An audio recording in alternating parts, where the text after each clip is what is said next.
welcome back in Sufi magic. Today I'm going to complete the knowledge of the previous part, which is about the creation of the jinn art.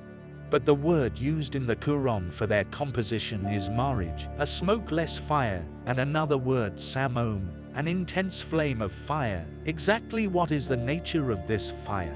The report of Hazrat Isa makes it clear that we can never fully understand the true nature of this fire. In his popular 8th century book, The Book of Animals, Al-Jahiz writes that if he does good and bad, both, then it is a jinn.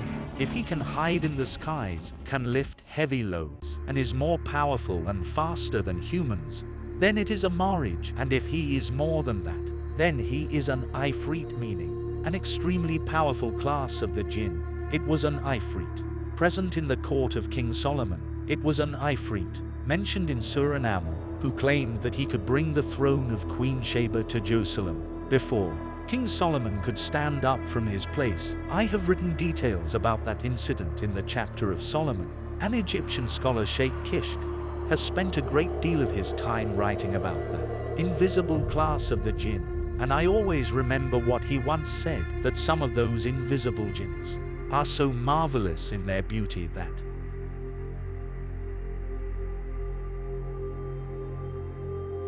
from this point on, I will tell you about the demons. Most of the scholars differentiate between the jinns and the demons and consider the jinns closer to humans, because often Quran has addressed the jinn and the humans together, and the evidence for this claim is the 112th verse of Surah An-Naml, that we created many demons as enemies of prophets from both the humans and the jinns. Demons can be from both the humans and the jinn. As Huzaifa bin Yaman reports, the Prophet Muhammad said, "After me, there will be such leaders who will not follow my path, and some of them will have the bodies of the humans and hearts of the demons." But the purpose of this chapter is to talk about the demons from the jinns, who only act in an evil way. I will tell you about these demons through a collection of hadiths and historical literature. The Arabic word for demon is shaitan, which has two root sources. In Hebrew source, it means the enemy or the adversary, and the Arabic root word shaitan means someone who has strayed. The history of jinns and demons goes far back than humans, simply because they were created before humans.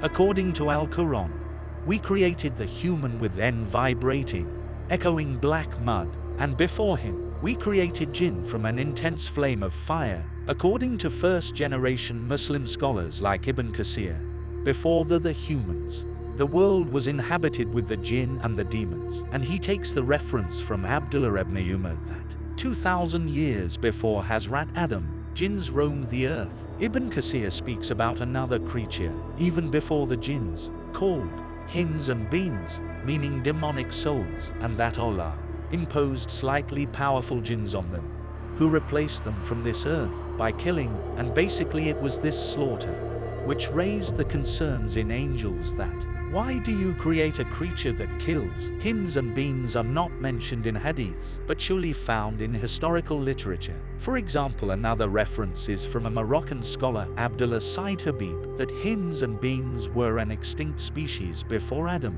Another reference is from a sought-after book from Al-Jahiz, called the Book of Animals, that essentially, hins and beans were a weak creation compared to the jinn. Did hins and beans really existed? Only Allah knows best.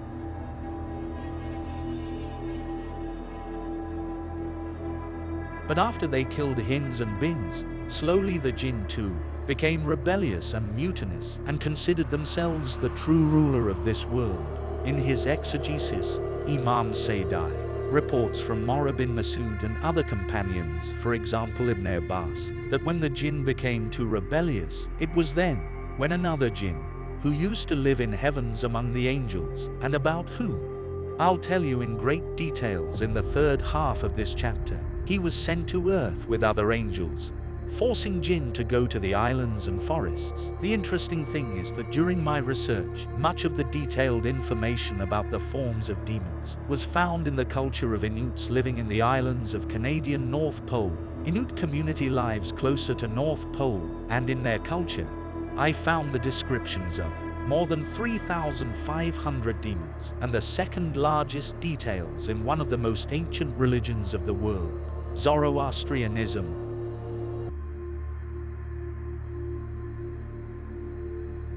But before I present you thousands of years old literature about the demons, in the light of Quran and Hadiths, I want to describe demons for you. In 3 major books of Hadiths, there is a report made by Yafir bin Abdullah that Prophet Muhammad said, "Do not let your animals wander out in dark, and call your children back inside the home, because this is when the demons come out, until the night becomes much darker. Then with the name of Allah, close your doors.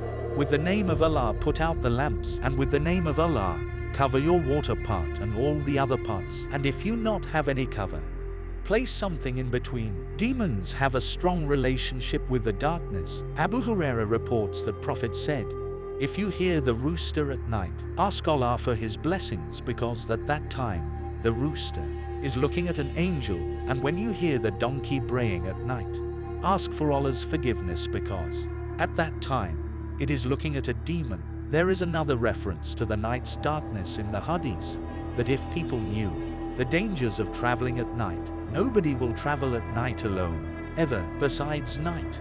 There is another reference in Hadith for the hours of demons, that do not pray when the sun is setting or the sun is rising, because these are hours of demons. Whenever Prophet used to look at east, he would lament and say, "Woe!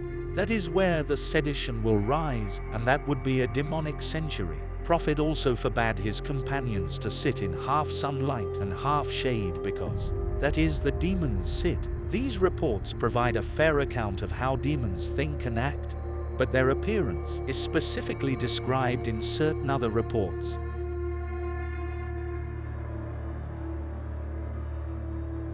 Qatada bin Nu'man reports of a particularly dark night, and it was raining terribly. I went to Masjid-i-Nabawi to say the night's prayer. When the Prophet completed his prayer, he looked at me and asked with a surprise that, "What brought you here at this hour?" Qatada replied that, "I did not want you to pray alone, as very few would come in rain, so I came to pray with you." Prophet replied that, "When you complete your prayer, stay where you are unless I come back." When Prophet came back, he was holding a branch from a date tree. Walking on it, he gave that branch to Qatada and said, "In your absence a demon came to your home. Hold this branch firmly and keep it with you until you reach your home, and when you see a form in the corner of your home, hit it before you speak anything." Qatada says, "When I left the mosque, that branch glowed like a flame, and when I reached home I found everyone asleep, and there was some kind of an animal in a corner whose entire body was covered with long thorns, and I started to beat it until it fled my house." That night, Qatada saw a demon in a body covered with thorns, an animal resembling to a porcupine.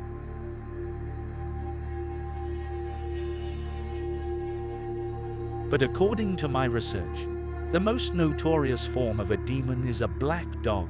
Abu Zar Ghifari reports that Prophet Muhammad said that a woman, a donkey and a black dog will disarrange the prayer if walked from front. Abu Samit says that, "I asked Abu Zar that what is the difference of black, red or a yellow dog?" Abu Zar replied that, "I asked Prophet the same question, and he said, a black dog is a demon," meaning a demon often takes the form of a black dog. And in my research I found many hadiths about demons in the form of a black dog. One of the oldest mentions of a black demon dog is found from the ancient Egypt, called the Cerberus. They used to draw its image on their pots, and ancient Egyptians often wrote the names of their demons in significantly red ink, which shows the high status of demons in their mythology. And another interesting thing is that the ancient Egyptian word for demon and worshipped lord is the same.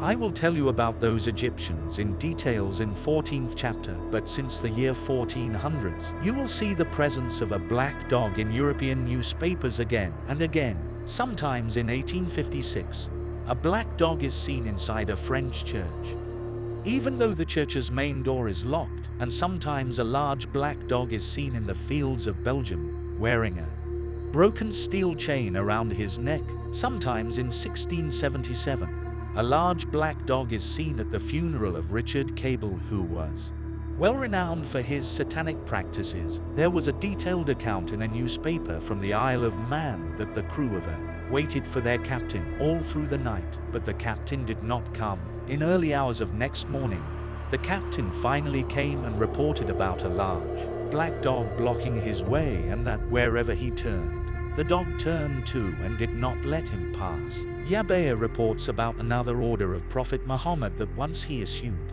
the orders of kill a dog, even if it belonged to a Bedouin woman, but later, Prophet forbade us from this and ordered to kill only a black dog with 2 white dots above his eyes, for that is a demon.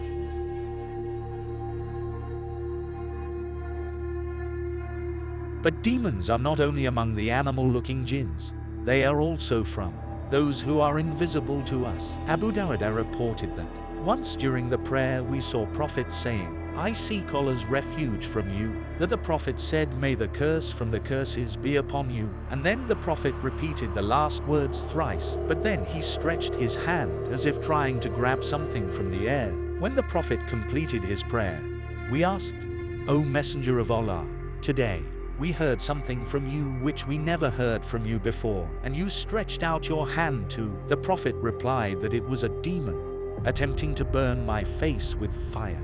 So first I addressed it and asked for Allah's protection. Then I cursed it from the curses, and then I tried to grab it, but he retreated. Or the children of Medina would have played with its corpse, which would have looked like a strange sphere. This demon with the flame seems to be from a particular class of demons because a similar demon appears in another hadith, the night of another incident.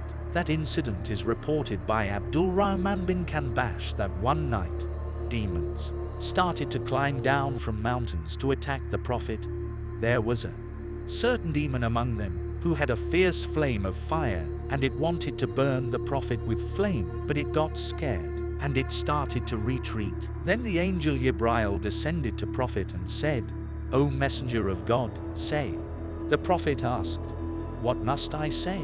The angel replied, "Say, I seek refuge in all the praise of Allah, from which nothing dares to exceed neither good nor bad, from the evil of everything he created and spread into the earth, from the evil of everything that descends from the sky and ascends into it, from the evil of everything that emerges from the earth and spreads into it, and from the sedition of day and night, and from the evil of that which comes at night, except the one which brings the glad tidings, O merciful."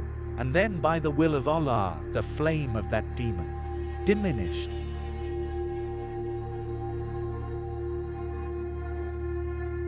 Jinns and demons, both are proven to come into close contact with humans, and there are hadiths about it, one of which reports about a demon tying 3 knots behind the head of a sleeping person. Another report is about a demon sitting in the nostril of a sleeping person through the night. Not only that, but there are hadiths reporting about demons living in the house, that where there are 5 houses or where there are 3 people living, and they neither pray nor do they call for prayer, the demons take over that place.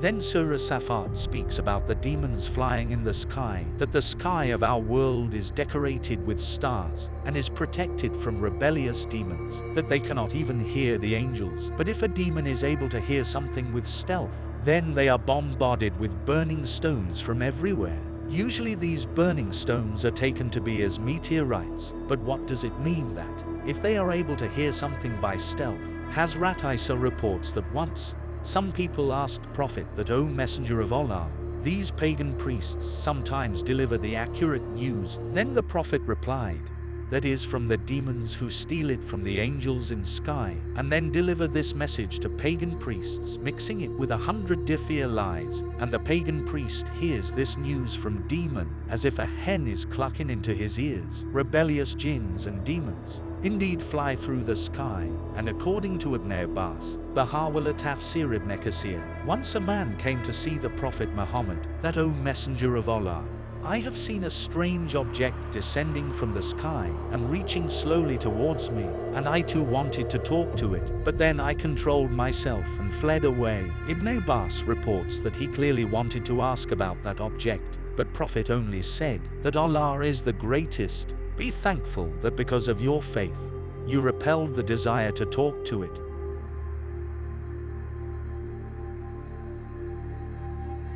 There is plenty of evidence that there are female demons as well called shaitana. For example, the 46 hadith of Silsila Sahihah in which the word shaitana is present, and then Zayd bin Okam reports about a prayer of Prophet befriending washroom that I seek refuge of Allah from the he demons and the she demons. These hadiths confirm the existence of she demons, but to what extent a male or a female demon can interact with a female or a male human, there's a debate on that topic among scholars, that if such relationship develops, can the female demon or the female human conceive the child or not?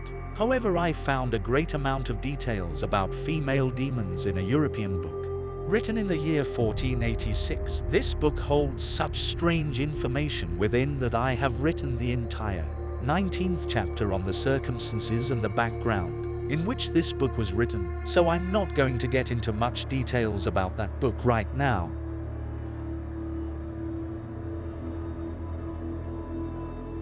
The concept of demons in history are as old as history itself.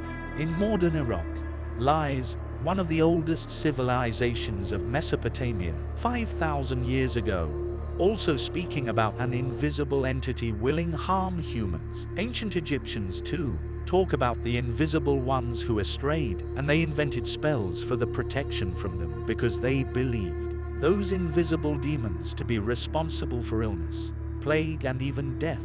And Egyptians have left this information with great details in their hieroglyphs, about which I will tell you in the 13th chapter. Christians and Jews too speak about the demons in significant details. They speak about a demon which sits in the water pots and badgers the drinker. In the Talmudic literature, an Ashmadariva is mentioned as a demon who claims to be a prince and claims to be so old that it has seen the great flood of Prophet Noah. But to modern Christians and Jews, we get to see a strange description of demons with pointy fangs, pointy tail, and a trident in its hand, or a demon in the form of a he-goat. These images are driven from the characters of Greek mythology, for example Pan, which is a character similar to a goat, or the Poseidon, who holds a trident of fire in his hands, or Bees, who has the hair in the shape of fire. These images are taken from such characters, but there is no doubt that the literature from all around the world is filled with the descriptions of many different demons. And for your interest, I wish to tell you about some of them. There is a common word in South Asia called Dio. I and you have been hearing its stories since our childhood, but the origin of this word is actually 2,500 years old, when Zoroastrianism was practiced in ancient Persia. I observed an ancient Zoroastrian word Deva in ancient Persia, which was used to define a certain order, a certain class of the demons, a class of demons which is physically extremely powerful. In 9th century Iran, King Shah Mahmud Ghaznavi's poet Firdas wrote an epic called the Book of the Kings, and he wrote some most interesting details on the concept of Dio, particularly about a demon called the White Demon, which was eventually defeated by Rustum. Similarly, another powerful order of demons called Halfa and Malfa can be found with great details in African cultures, or the concepts of Pishaj and Rakshish in ancient India. There is no culture in the world that did not give birth to the concept of demons.